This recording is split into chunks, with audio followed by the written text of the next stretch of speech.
Welcome back. Good morning. Saturday morning. Routed Up. Another episode of Routed Up with JMIK and Whittle. You know the flow of the show. We're going to recap Thursday. We're going to talk about the games of the week. Who's on blowout notice? And we're going to add a couple things today. Can you win against the referees? One. And can you actually win a Super Bowl with the bottom 20 defense? We're going to talk about this right on the other side. Routed Up.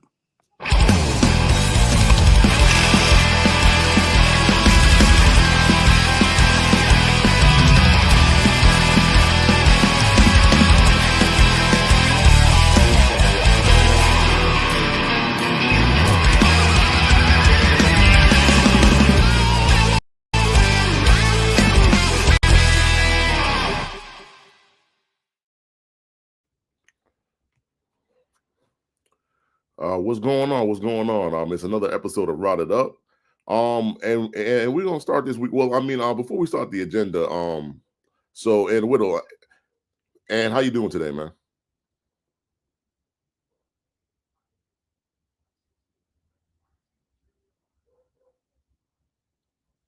Give us 1 second. We're having some technical difficulties. I think our Whittle dropped out, so just give us 1 second.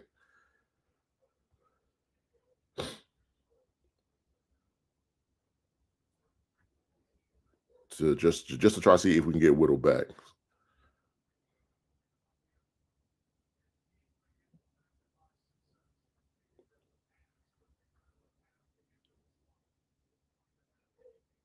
All right, until we get Whittle back, and we're gonna start off with the Thursday night recap.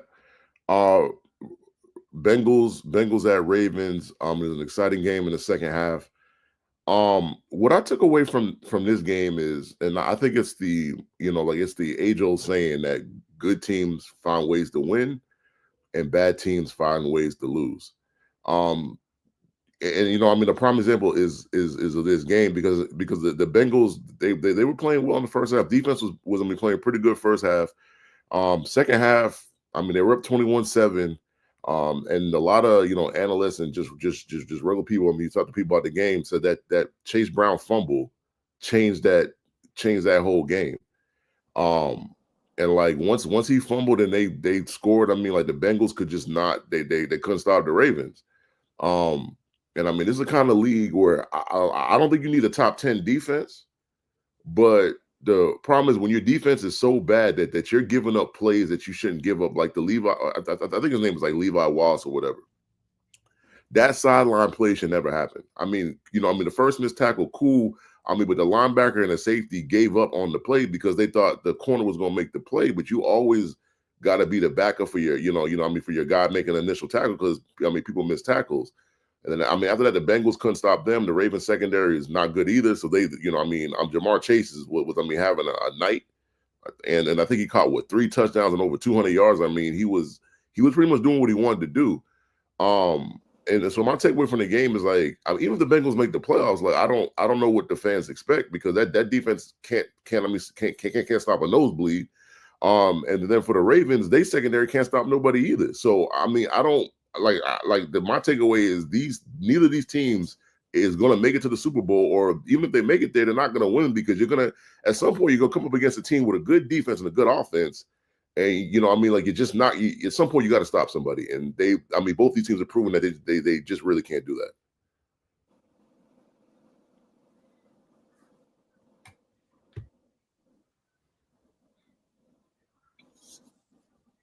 And Whittle, and you can chime in on this too. Okay. Yeah, I just wanted to. My bad. I had to restart my phone. But yeah, I thought that I kind of got what I wanted to see out of both offenses. It was high scoring, just like the first go round. The referees continue to be an issue. I don't know how you miss blatantly the hand across Joe Burrow's face. Like, you're supposed to be watching the quarterback. That to me just I feel bad for Bengals fans, and that takes a lot because I'm a Bills fan and I literally hate the Bengals. But I feel bad for them because the game came down to this situation, and they ended up losing because of it. But like you mentioned before, man, defensively, they're bad. The Ravens are bad defensively. We know this. We expected it. But I think you can still be successful if your offense is high powered enough. I don't know about winning the Super Bowl because I think if you go up against a Detroit is built to get some stops. They do have some injuries, but they're getting guys back. They did make that trade for Darius Smith. The 49ers have an excellent defense. Philly? Their defense looks like is rounding out pretty well. So whoever comes out of the AFC is going to have to not only be able to score, but they have to be able to get point. They have to be able to get stops as well. So I don't know if the Ravens defensively will figure it out by then. Maybe they will, maybe they won't. But this was a very entertaining game. Jamar Chase is the best receiver in football this year. Derrick Henry is the best running back in football. And you know, I think the Bengals are done. I think they're done. They have too many AFC losses right now, and they're positioning themselves to be in the wild card. They're positioning themselves to be in tiebreaker situations with other wild card teams or teams that want, the teams that are going to finish around their same record.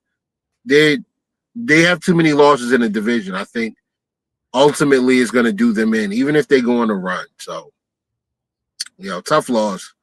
You get swept by the Ravens, and you played them probably tougher than anybody outside of the Chiefs this year. So it's a tough loss. Yeah, I didn't even touch on the refs. I mean, because for me, been watching football for as long as I've been watching it, I mean, I've just come into these games. I expect the refs to be bad. And I expect them to be slanted. I expect if you play KC that they slanted towards KC. I expect if you go into Baltimore, they'll be slanted towards Baltimore. I've seen it with my own team when we were good. I've seen it. That's just right. Kind of what they do. And so you just, right. For a fan, you just got to come in just expecting the referee and not to be good, unless you a Chiefs fan or you a San Fran. If your team is at the top of the, the top of the hill, then you're gonna get calls. But if you're not at the top of the hill, you're not gonna get them calls. You got to just accept it. But you also, and this is why it's important to have a good defense, because if the Bengals had a good defense and they were able to keep that 21-7 lead, then all these calls down the stretch might not have made such a big deal. But defense not as good. So the refs can put their handprint on the game, and you kind of get what you get. I don't have this visceral hate for the Bengals, because the Bengals never did nothing to me. I do feel bad for them, but there are a lot of games cool. The refs didn't help them, but there's a lot of games in the season where they should have won that they didn't against bad teams. And when you don't win the game you're supposed to win, you put yourself in these positions, and they're in the position that they're in now. And honestly speaking, they got to win out. They don't win out, they really ain't got no chance. The lucky thing for them is that the AFC is not that strong. If you take out the Chiefs, Bills, Ravens. I'm speaking more the Steelers, more on the wild card side. There are teams right now that are in wild card spots that are barely 500. Or if they are, they're only one game above 500. So it's not over. But essentially they got to run the table, and I just, with that defense, I don't know if they're going to be capable of doing that. So we just got to wait and see. Yeah, all it's going to take is one bad weather game. All it's going to take is one miscue and a touchdown that should have been maybe an interception or some sort of turnover, and they could lose a close game to another team. They still got to play the Steelers twice. They still got another game against the Browns, who they historically have not played well against. Yeah, man, it's going to be tough. I don't see them winning out. I think they have at least one, maybe two more losses. But that was why, like you said, they should have taken care of business early in the season. They started the season off by losing to the Patriots. And not the Patriots with Drake May and all of these exciting young players. It was It was Jacoby Brissett, man. I mean, you can't lose that game. You can't lose that game. But they've done this. They started off the season over the last few years. They would come out and they would lose a couple of games early. They'd be 1-3, 2-5, and then go on a run. Where they'll win 9 out of 10, 8 out of 9 games, whatever, and position themselves to make the playoffs, and then go from there. So, it's not going to get any easier. Definitely not. So, I mean, I think they're done. I think we'll disagree on that point. I think they're done. I don't think, even if they go on a run, the tiebreaker scenarios are going to kill them because of the losses. So, I think they're finished. Yeah, I mean, like they're just gonna need a lot of help. I mean, and like they're gonna even need help this week. Like, teams that are in front of them, they're gonna need them to lose. And I mean, yeah, I mean, like you're in a situation where like you just need a lot of help. And I mean, the problem is sometimes when you need that help, and I mean, like my team has gone through it where you try to make like you start off the season rough and you're trying to make a push to the playoffs, and you need certain teams to lose and to win. And at the end of the season, they don't these teams that you need to win and lose, they're not really playing for nothing. So it's just like you're at the mercy of the teams. So I mean, so like whatever comes with that. So you gotta, I mean, yeah, I mean that's just something that you kind of got to deal with. And then trust me, like it's never the position that you want to be. That I'm like you depending on the Jets to lose or the Chargers to lose in week 16 or week 17. Them situations never turn out good. That's a fact, man. That's a fact. I will say this about the refs. I do expect bad calls. I expect bad calls on like some, like I don't expect bad calls where a quarterback gets his face mask grabbed. That, come on. Like, I mean, that's egregious stuff. So, but if they want to keep these conspiracy theories about the NFL being rigged, they want to keep them alive and well. This is the way you do it. You the most protected position on the field. You let him get his face mask grabbed, and nobody says anything. Keep play on. So, yeah. I mean, the only thing I'd say is like I thought after the Vikings game, I thought the league would have talked to the the refs or whatever, saying, hey, like y'all missed this call. Make sure, and I mean, like this not gonna obviously this wasn't released to the public, but I would have thought the league would have been like, look, in the Vikings game, you missed the face mask call that caused the safety, so you missed that call, cool. But I mean, from here on going forward, like you can't miss these calls. And I mean, like on that 2-point conversion with Joe Burrow, the dude hit him in the face like that. I mean, that's part of roughing the passer. So it's just like for me, it's just like I thought there would have been some like internal emphasis of like, hey guys, like you missed the call, cool. But I mean, we can't keep missing this call. Like next time it happens, you got to make you got to throw the flag, and it make it worse because the problem is these are Thursday night games. Like this is the only game on that night. Everybody watching that game. And so it's different if it's a 1:00 game on Sunday where everybody ain't watching it. So, but everybody watching, everybody sees it. They keep replaying it, and it's just like I mean, like, what's the point of you having like a little center in New Jersey and New York that that you buzz down the ref? Like, if it's that clear, why can't you just buzz the ref and say, hey, like y'all missed the call, like y'all need to make this call? Because I mean, yeah, I mean the Bengals could have did more during the game, but like that was essentially for the game. If they didn't make it, the game is over. I mean. So, but I mean, like fans will tell you. I mean, like you gotta, I mean, like you can win when the refs are against you, but you gotta, I mean, you gotta play better than that. I mean, that's kind of what I'll say. Nah, absolutely, man, absolutely. That's how it works. Got to play better. Yeah. So I mean, we kind of hit on the refereeing already. So I mean, the next topic that we're gonna talk about today. Can a bottom 20 defense win a Super Bowl? I don't think so, man. Nah, I don't think so.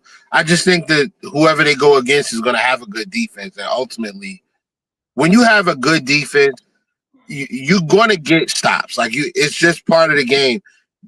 And even if it's not because you play great defense, because there are going to be times where a holding call is going to be called or something else is going to be called that's going to push that offense back. And at that point, you change the way the offense is playing. Like 1st and 20 is not the same as 1st and 10. In addition to like 3rd and 3 is not the same as, 3rd and 15 or 3rd and 13.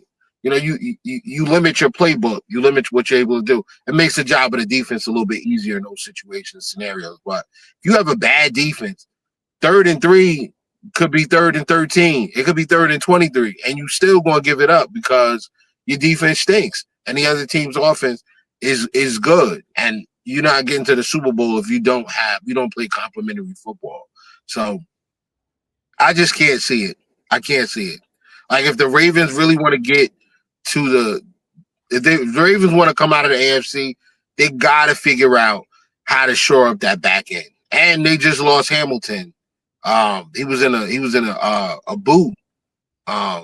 So who knows how long that's going to be if he misses any time at all.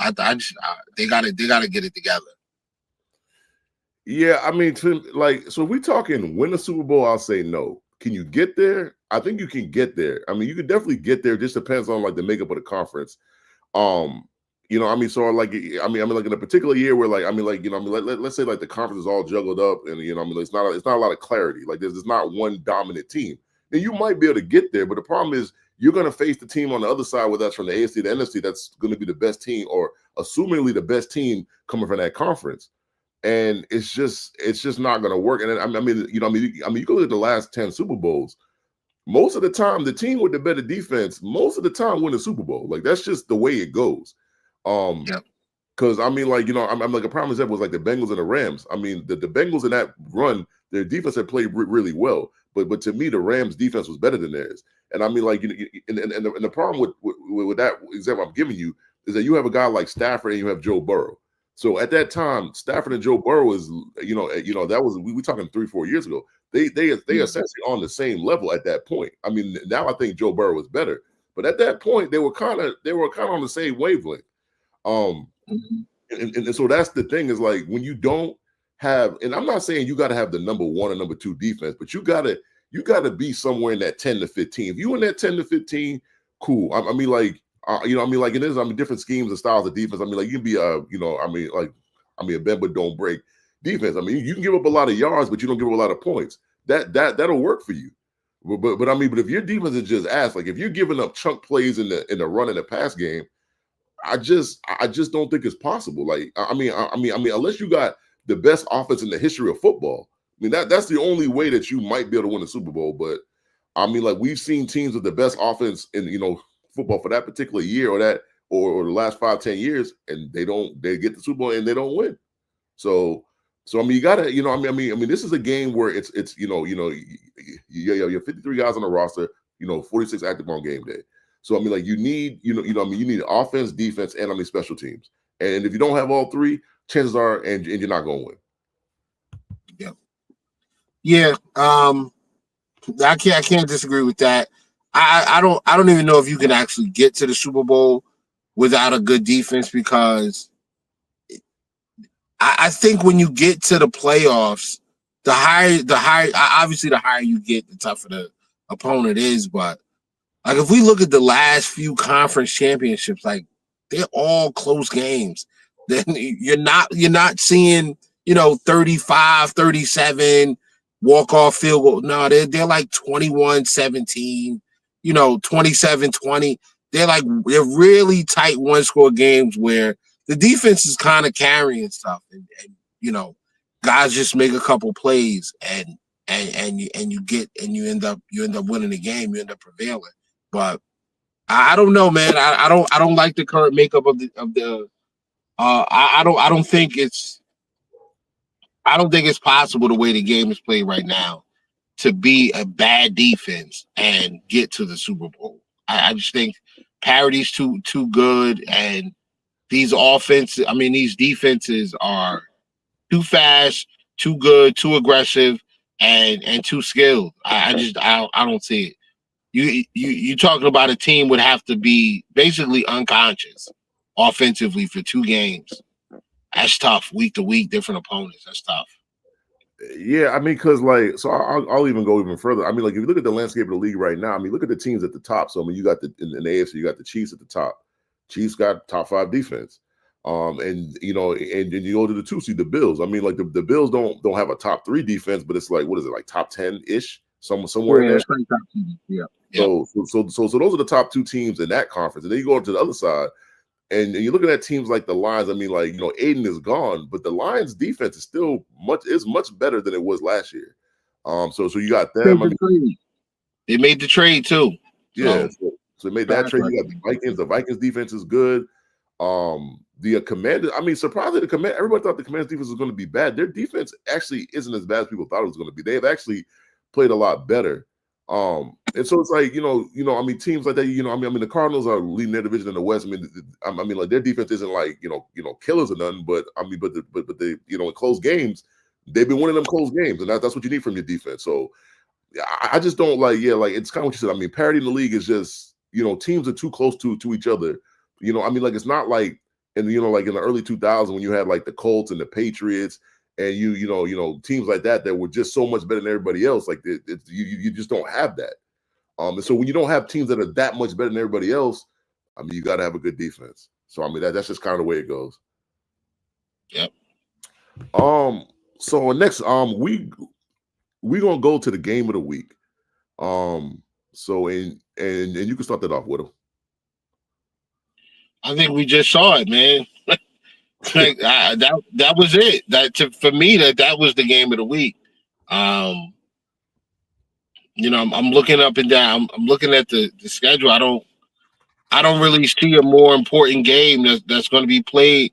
I guess you could go with Commanders Steelers. I think that's a really good game as well. Both teams 6-2. Yeah, that's where it's at. I mean, I would have to say it would be Commanders and Steelers. Like I said, man, Commanders figure out this Steelers defense. I'm bought in. I'm a full believer in the Commanders for the rest of the year. But this is gonna be a tough test, man. This is gonna be a tough test for Jaden Daniels.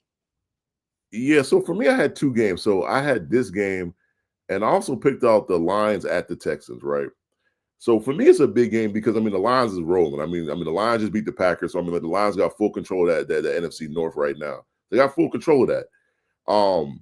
But the Texans is, I mean, Texas is kind of, I don't want to say they're on thin ice, but they're only 2 games up on the Colts. Well, they're actually 2.5 because they've already beat the Colts two times already.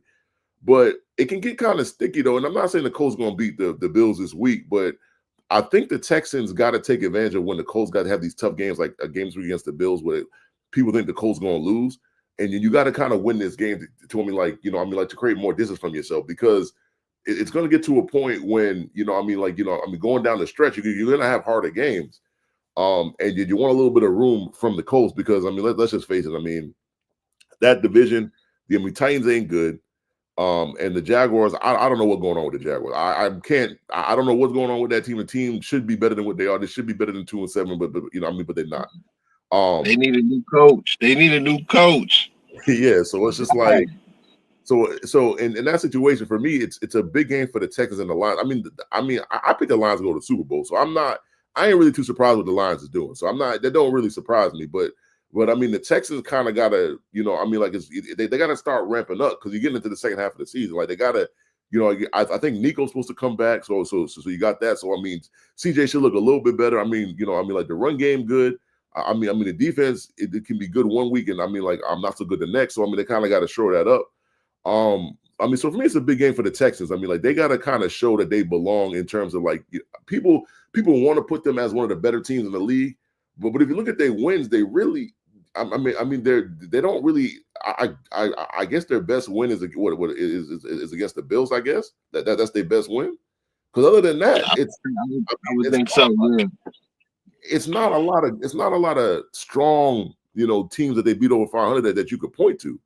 So for me, I just think it's a game that they could show the league, like, hey, I mean, like, you know, I mean, like, we were projected going into the season to be one of the better teams, and if they could beat the Lions, I think you could say that.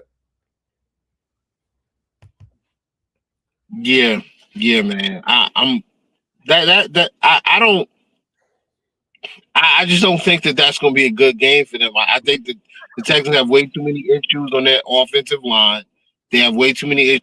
Even though Joe Mixon is an excellent running back. I mean, I don't think they're going to be able to protect CJ enough. Like, Aleem McNeil in the middle is going to be a problem for them. he's going to be an issue. And then they brought in Smith from Browns. the Browns off the edge. Like I don't know. Like you and the Lions are a team that you can't make mistakes against because they're going to push the ball, whether it's on the ground with Jahmyr Gibbs or in the air to Jameis and Amante. Like, they're going to push the ball. So it's going to put a lot of stress on that defense. The defense isn't great.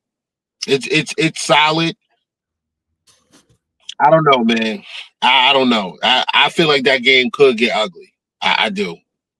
I mean, it's definitely another possibility of getting ugly because, I mean, J-Mo is coming back. So I mean, when you bring the problem with J-Mo in that offense, when you bring him back, it just like it gives them another dimension. And it's like you already got to stop the run. But you know, with J-Mo and J-Mo's speed, I mean, his speed is almost unguardable how fast the kid is. So yeah, I mean, I know it's gonna be tough for the Texans, but I mean, they're gonna have to figure something out because you know, I mean, like you can't play bad teams all the time. I mean, at some point you're going to get to the playoffs and you're going to play good teams. So these are the games that you're going to have to win. And I mean, like if they have Super Bowl aspirations, this might be the team that you got to see in the, you know, like in the Super Bowl. So I mean, like you know, and you got to show up. Yep. So next we are going to go to upset of the week. And I can start first. So I mean, like, there's a lot of games that you look down the slate where, I mean, like, I could see a team that's not supposed to win. I saw a couple, but the one game that I'm gonna chime on is the Jets at the Cardinals, right? The Cardinals are dogs at home at what was it like? I think they're +1.5. To me, the Jets cannot. They have shown the ability not to stop the run. The Cardinals, hella high water, they're gonna run the ball. They don't care how successful they are. Right. They're gonna run it, and and they are a really physical team. And so I mean, I get that the Jets beat the Texans on a short week. But I don't see it for the Jets, man. Like I said, they have a hard time stopping the run. The Cardinals going to run the ball, and then not only just the run, but you just got to worry about John Connor, and the rookie kid that they got. I just can't remember his name offhand right now. But you also have to worry about Marvin. Yeah. So yeah, that's it. So I mean, but you also got to worry about Marvin Harrison Jr. You got to worry about Trey McBride, Wilson. And you also got to worry about Kyler Murray getting out the pocket and making plays, like whether that's with his feet or his arm.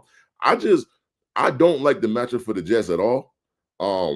I do think the game would be close, but I just think the inability of them to stop the run, and the inability of them to be able to run the ball too. Like they haven't shown that consistently that they can run the ball either. And so I just think against the Cardinals defense, I mean, you could take advantage of the Cardinals defense, but you got to be able to run it and you got to be able to throw it. And I don't know if they can consistently do that to be able to win this game. Yeah, upset alert for me is the Buffalo Bills and the Indianapolis Colts. The Bills have not had. Listen, situationally, the Bills can stop the run, but in this game, without both, like first off, Ed Oliver's not completely healthy. No Dwayne Carter. Who's the backup defensive tackle? I mean, the Bills have had average to below average defensive tackle play all season long. You're going up against Jonathan Taylor, and I understand Indianapolis is missing a couple guys on that offensive line. However, I went back and I watched what they did against Jacksonville. I watched what they did against Minnesota, and if they continue to run the football, if they just stick to running the football against the Bills, like they're gonna have success because the Bills just haven't had success they haven't had consistent good play from the defensive tackle spots. Now we'll also bring up that they brought in Jordan Phillips, defensive tackle, who's absolutely terrible against the run. He is horrible against the run. And they brought in Quinn Jefferson, who is another defensive tackle who is also not good against the run. He's more of a pass rushing DT. So you brought in guys that don't really help you with the current opponent that you have. We have the Chiefs next week coming into Buffalo. So it's already the scenario of a trap game situation. Jonathan Taylor versus the Buffalo Bills defense is not a good matchup. The last time we played against them, I mean, I don't know if it was 200 or 300 yards. I feel like he had like 400 yards on the ground. It was ridiculous. Like they beat us, they blew us out real bad. It was ugly. And then Buffalo's coming to this game a little injured as well. Josh has a new injury on his non-throwing hand. Deion Coleman's already been ruled out. Curtis Samuel and Matt Collins are in red non-contact jerseys. They're questionable. And Cooper is questionable as well with a wrist injury. And he's been in practice all week with a cast on his wrist. So not having your top two receiving targets and then your fourth and fifth receiver being shaky, you're bringing up guys from the practice squad, Jalen Virgil, Tyrell Shavers, possibly KJ Hamler. I know that defense is not good as far as their pass defense, but I don't. This is not a good. I expect Buffalo to win because Buffalo is the better team. I 100% can see a situation where the Colts manage to sneak away with a one score game, one score win off of a lackluster performance offensively from the Bills and a huge performance from Taylor. And like you said earlier, they're sitting at 4-5. They're one of the wild card teams, right? They're in the hunt for a wild card team. They can't afford to not. They can't afford to drop games. They have to win games. They have to win AFC games. This is an AFC matchup, and I think they're going to be looking at chops to get it done. So that's my upset. I think the Colts have a great chance to upset Buffalo this week. And I can respect that. I mean, the only thing I saw was that Michael Pittman's going to be out too. So like the thing about the Colts is, they have a lot of wide receivers. They got A.D. Mitchell. They got Josh Downs. And Pierce. So for me, the Pittman thing is more it's a bigger deal in terms of just moving the chains. He's there. That's what he does for them. He's their moving the chains guy. So that might be big, but they still got Jonathan Taylor. Jonathan Taylor's been. People. The funny thing about Jonathan Taylor is people don't really talk about Jonathan Taylor when you talk about the best running backs in the league. And I don't know if that's like a thing because he's in Indy, and Indy hasn't really been that great over the last couple of years. But people just don't talk about Jonathan Taylor like that. And he can do it all. He can run. He can run it between the tackles. He can catch it. So it's just a guy that people don't really talk about. So, yeah. Next, and say what? So we got blowout next, right? Oh yeah. The next topic is blowout of the week. Who is going to get blown out this week? Who the Commanders played? No, I'm playing. I'm joking. I'm joking. Man. Go ahead, bro. Go ahead. Oh yeah, I had two games I was looking. I was looking at the Falcons and the Saints, or the Vikings and the Jags. I'm gonna go with the Vikings and the Jags because Trevor Lawrence is not gonna play. Like, he's not expected to play. So I've lived the Mac Jones experience for almost 4 years, 3 years. Mac Jones is terrible against pressure. You're going against Brian Flores, who loves to man up and loves the blitz. The Jags don't have Christian Kirk. He's out for the rest of the season. Brian Thomas a little banged up. And then you got Ingram, and Travis Etienne has not really had a good season at all. So I just with Mac Jones, if you put pressure in Mac Jones' face, he's gonna turn it over. That's just he's gonna. Once he starts getting affected by the rush, he doesn't see the field like he's supposed to, and he can't get the ball out to his weapons like a point guard. And that's Mac Jones' strongest attribute is when he plays around talented players, he can, he can act like a point guard, and get the ball either Ingram or Thomas or Gabe Davis. I'm not really sure what's going on with him because I don't think he played last week. I think he's hurt. But that's his strongest attribute. But his weakest attribute is he don't like pressure in his face. And when he sees pressure in his face, he's going to turn it over. Just talking about their offense and then the Vikings offense. You got Jettis, you got Addison. Hawkinson was back. Hawkinson got his feet wet last week, so he should be a lot better this week. You got Aaron Jones. The list goes on and on and on. One factor in this game is that the Vikings traded with the Jags to get Cam Robinson. So this is Cam Robinson's old team. So I expect Cam Robinson to want to play well. And so I just don't see this game ending well for the Jags at all.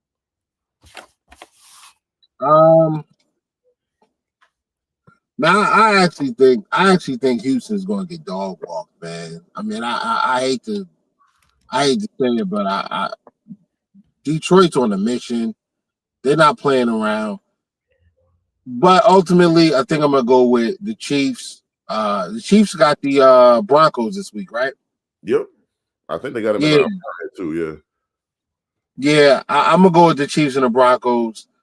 Chiefs top 10 defense, or top 5, top 3 defense, whatever it is, versus a rookie quarterback. I don't care how good Sean Payton is.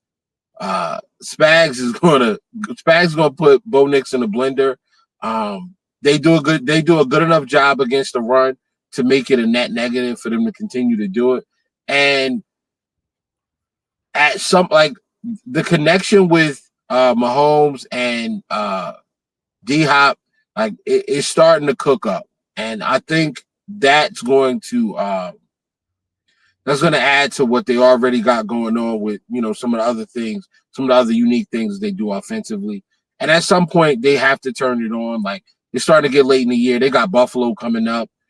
They're gonna want to take care of this tune-up fight and rest their guys and get ready for a big AFC matchup next week. So I look for them to come out aggressive. I look for them to come out and looking to put Denver on the map early. So I think Denver gets dog walked, against the Chiefs. And I think that'd be the best case scenario for the Chiefs, because the Denver beat them last year. And I mean, I think until that point, Denver hadn't beaten them like 15 times or 16 times in a row or something like that. So I mean, Denver does have confidence that they can beat the Chiefs. I mean, they beat the Chiefs last year. So I mean, so it's something to watch.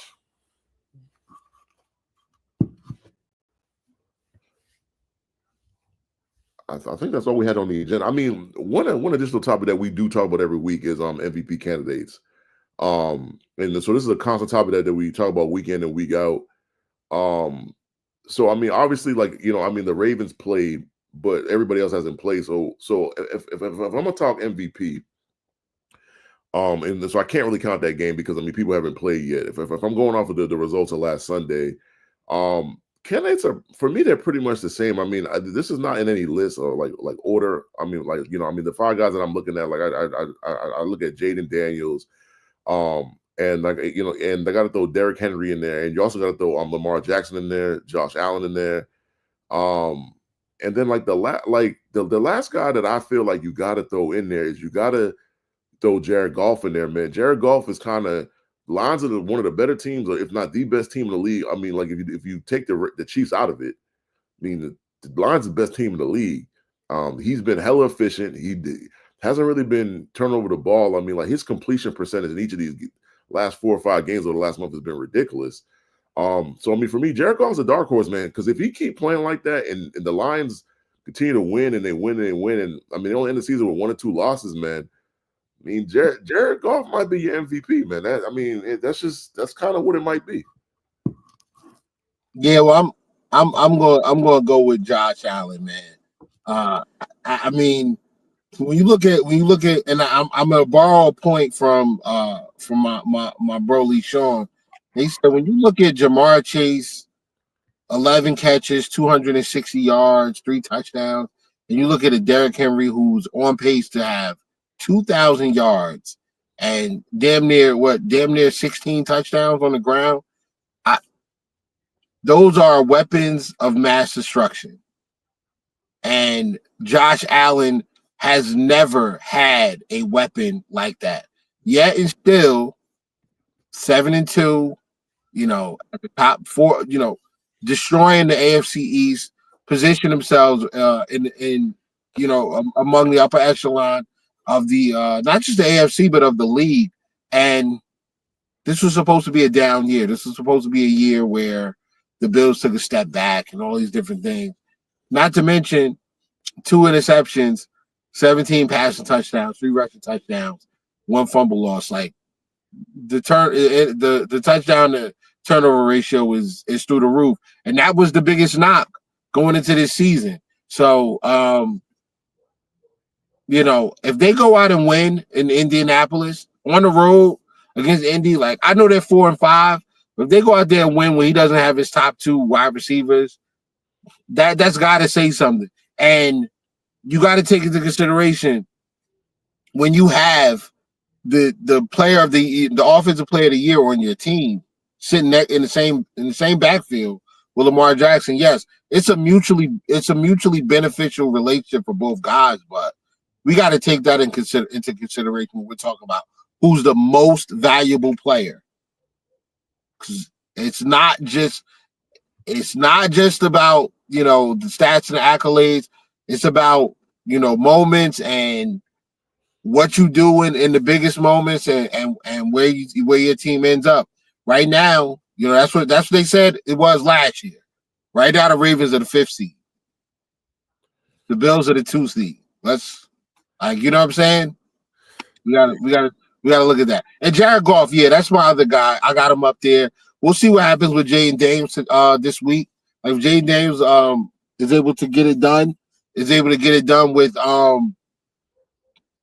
the over the Steelers, you got to put him out there. You got to put him out there as well. So that's where I'm at. Yeah, I mean it's definitely a valid point, man. I mean, like my issue with MVP year to year, man. Like, I mean, like it's not all about the numbers. Like it's narrative based. So I mean, if you can create, like, if you have the numbers and you can create the narrative to go with the numbers, chances are you're going to win.